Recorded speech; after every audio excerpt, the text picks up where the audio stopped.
Hello dear students, आज मैं आपको 74 क्लास 9th की सामाजिक विज्ञान की 27 जनवरी की वर्कशीट करवा रहा हूँ। असेसमेंट हम पहले कर चुके हैं और इसमें जो आपकी पॉलिटिकल की जो बुक है ना, जिसमें आपका चैप्टर है चुनावी राजनीति, उसी के रिगार्डिंग हम इसमें करेंगे। तो यहाँ पर आपसे 4 क्वेश्चन पूछे गए हैं, ठीक है। तो उसके आंसर के साथ करेंगे। पहले थोड़ा सा समझ लेते हैं क्या कह रहे हैं। लोकसभा और विधानसभा के चुनाव हर 5 साल के बाद नियमित रूप से कराए जाते हैं। जो लोकसभा और विधानसभा के जो चुनाव होते हैं 5 साल के लिए होते हैं। 5 साल बाद सभी निर्वाचित प्रतिनिधियों का कार्यकाल समाप्त हो जाता है। तो 5 साल बाद जब उन्होंने काम कर लिया होता है ना, तो उनका कार्यकाल समाप्त हो जाता है, तो लोकसभा और विधानसभा भंग हो जाती है, ठीक है। फिर उसके बाद दोबारा से चुनाव होते हैं। तो आम चुनाव किसे कहते हैं? सभी चुनाव क्षेत्र में एक ही दिन या एक छोटे अंतराल में अलग अलग दिन चुनाव होते हैं, उन्हें आम चुनाव कहते हैं। जैसे आप देख सकते हो इस समय पंजाब में चुनाव हो रहे हैं, यूपी में चुनाव हो रहे हैं, उत्तराखंड में चुनाव हो रहे हैं, गोवा में हो रहे हैं, है ना। तो ये जो है ना आम चुनाव है, जो 5 साल का समय पूरा कर लेते हैं उसके बाद होते हैं, चाहे वो एक ही दिन में हो या कुछ कुछ समय बाद हो। जैसे यूपी में थोड़ा टाइम बाद हो रहे हैं, ठीक है, मतलब पूरे यूपी में एक साथ नहीं हो रहे, जो कि पंजाब में पूरा एक साथ हो रहे हैं, है ना। उपचुनाव, जबकि सदस्य की मृत्यु या इस्तीफे के कारण सिर्फ किसी एक क्षेत्र के लिए चुनाव आयोजित होता है ना, तो उसे उपचुनाव कहते हैं। जैसे अगर किसी क्षेत्र से कोई व्यक्ति जीता है, अचानक उसने इस्तीफा दे दिया या मृत्यु हो गई, तो वहाँ पर दोबारा चुनाव होगा ना, उसे उपचुनाव कहेंगे। निर्वाचन क्षेत्र किसे कहते हैं? जिस क्षेत्र तक जो व्यक्ति चुनकर आता है वो अपना अधिकार जता सकता है, ठीक है, तो उसको निर्वाचन क्षेत्र कहेंगे। या यूँ कह लीजिए कि अगर जिस क्षेत्र में से कोई व्यक्ति खड़ा हुआ है, तो उस व्यक्ति को जो लोग जिस एरिया तक वोट दे सकते हैं, ठीक है, तो उस एरिया को हम निर्वाचन क्षेत्र कहेंगे, ठीक है। हमारे देश में क्षेत्र विशेष पर प्रतिनिधित्व आधारित प्रणाली अपनाई जाती है और चुनाव के उद्देश्य से देश को विभिन्न क्षेत्रों में बांट दिया जाता है। अलग अलग क्षेत्र बांट दिए जाते हैं, इन क्षेत्रों को निर्वाचन क्षेत्र कहते हैं, ठीक है। और किसी क्षेत्र में रहने वाले मतदाता एक प्रतिनिधि का चुनाव करते हैं। लोकतांत्रिक चुनाव की एक विशेषता यह है कि हर वोट का समान मूल्य होता है, मतलब चाहे अमीर हो या गरीब हो, सब एक व्यक्ति एक वोट डालेंगे। यही कारण है कि हमारे संविधान में यह व्यवस्था है कि प्रत्येक निर्वाचन क्षेत्र में मतदाताओं की संख्या लगभग एक समान होती है, ठीक है। और हमारे देश में जो निर्वाचन क्षेत्र होते हैं ना, उनमें मतदाता की संख्या लगभग एक जैसी होती है, जितनी होती है, क्योंकि जनसंख्या के हिसाब से बांटा जाता है जो निर्वाचन क्षेत्र बनाए जाते हैं ना, ठीक है। तो लोकसभा चुनाव के लिए देश को कुल 543 निर्वाचन क्षेत्र में बांटा गया। अगर लोकसभा की बात करें ना, तो 543 हैं। और प्रत्येक निर्वाचन क्षेत्र से चुने गए प्रतिनिधियों को संसद सदस्य या सांसद कहा जाता है। और जो यहाँ से चुनकर आएगा ना, उसे हम सांसद कहेंगे। जैसे प्रधानमंत्री मोदी है ना, वो एक सांसद है, ठीक है, वाराणसी से, ठीक है। जैसे अगर हम ईस्ट दिल्ली में बात करें, ठीक है, गौतम गंभीर है, तो वो, ठीक है, वो कृष्णा नगर, ये जितना भी इलाका आता है, तो उसके आसपास का उस जो लोकसभा की जो सीट है दिल्ली में, तो वो सांसद कहलाएंगे, ठीक है। ऐसी विधानसभा आ रही है। देखो ये समझ लो कि लोकसभा से प्रधानमंत्री तय होता है और जो विधानसभा के जो चुनाव होते हैं ना, उससे मुख्यमंत्री तय होता है। तो ये प्रत्येक राज्य को उसकी विधानसभा की सीटों के हिसाब से बांट दिया जाता है। जैसे दिल्ली की बात करें तो दिल्ली में टोटल विधानसभा की 70 सीटें होती हैं, ठीक है। इनको 70 मतलब दिल्ली को 70 भागों में बांटा गया, 70 निर्वाचन क्षेत्र में बांटा गया है और 70 व्यक्ति चुनकर आएंगे और आधे से ज़्यादा सीट जिसको मिलेगी वो मुख्यमंत्री उस पार्टी का बन जाएगा। अगर हम गांव की बात करें, ठीक है, और ये शहर में अगर हम छोटे छोटे जो नगर बना दिए जाते हैं, तो उसकी बात करें तो पंचायत और नगर पालिका होती है इसमें। और इनमें भी चुनाव जो होता है 5 साल के लिए होता है और प्रत्येक पंचायत को वार्डों में बांट दिया जाता है, ठीक है, वार्ड बांट दिए जाते हैं छोटे छोटे, ठीक है। और उन्हीं में से जो जीत कर आएगा वो उसका सदस्य बनेगा। जैसे नगर पालिका शहर में हो गई, गांव में पंचायत हो जाती है, ठीक है।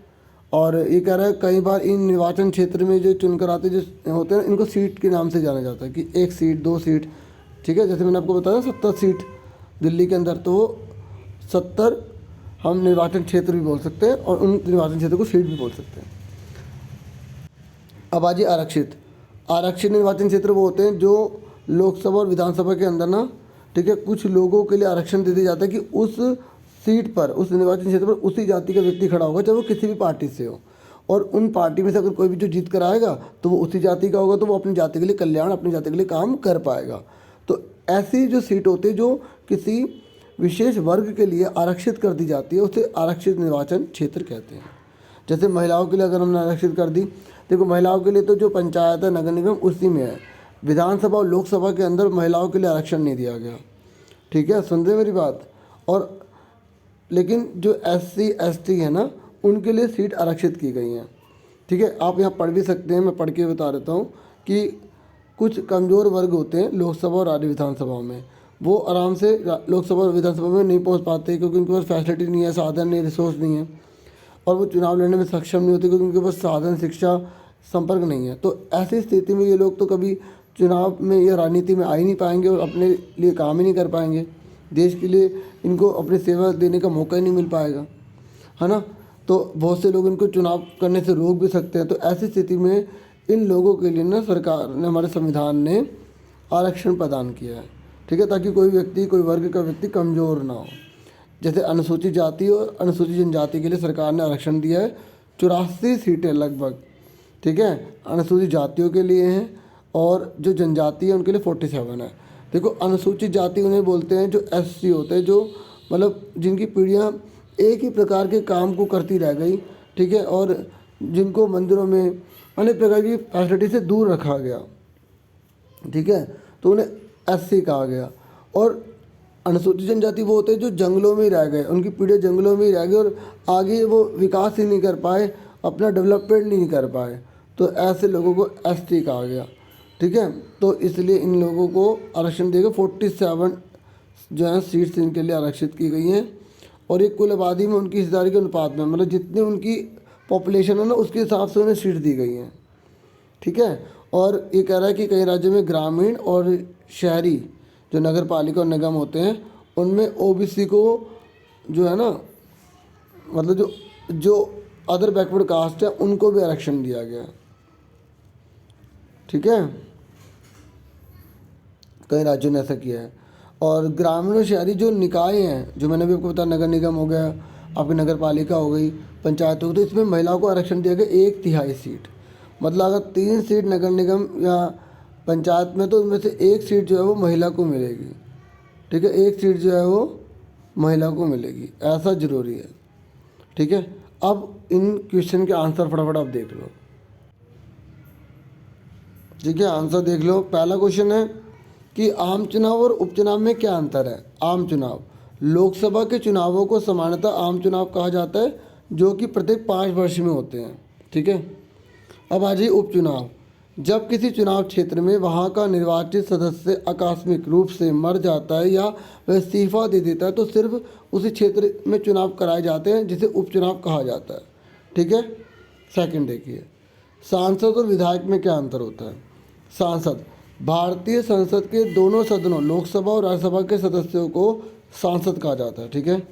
जैसे मैंने आपको बोला, नरेंद्र मोदी जी हैं, वो लोकसभा सांसद हैं, ठीक है। और जो मैंने आपको भी बताया थे, जो गौतम गंभीर जी हैं, है ना। और राज्यसभा में ना, राज्यसभा की भी सीट्स होती हैं, लेकिन इसे ना जनता नहीं चुनती है, ठीक है। इसे जो लोकसभा है और जो लोकसभा नहीं, मतलब जो राज्य की जो विधानसभाएं हैं, ठीक है, हाँ, लोकसभा की भूमिका निभाती है, तो राज्य की जो विधानसभाएं होती है ना, उसके अंदर जो सीट जिसको जितनी मिली होती है ना विधानसभा में, उसके हिसाब से राज्यसभा का सांसद तय होता है। इसके बारे में हम बाद में पढ़ेंगे जब आएगा तो, ठीक है।